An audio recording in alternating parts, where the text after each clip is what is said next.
Syeda Ralun, puluhan remaja belajar menghafal Al-Quran di lantai 2 Masjid Agung Al-Falah Sigli, Pidi, Senin 11 April 2022. Belajar menghafal kalam ilahi itu telah dimulai pada hari ketiga bulan suci Ramadan dan direncanakan berlangsung selama 20 hari. Mereka dibimbing oleh 2 ustazah dengan pembagian 2 kelompok hafalan, yaitu murid SD dan pelajar SMP serta SMA.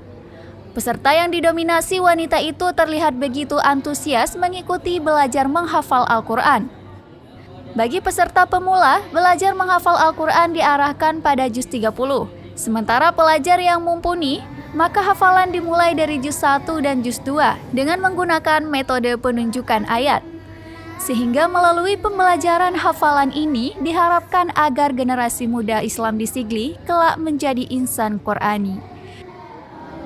Dari Sigli, Muhammad Nazar, Serambi On TV.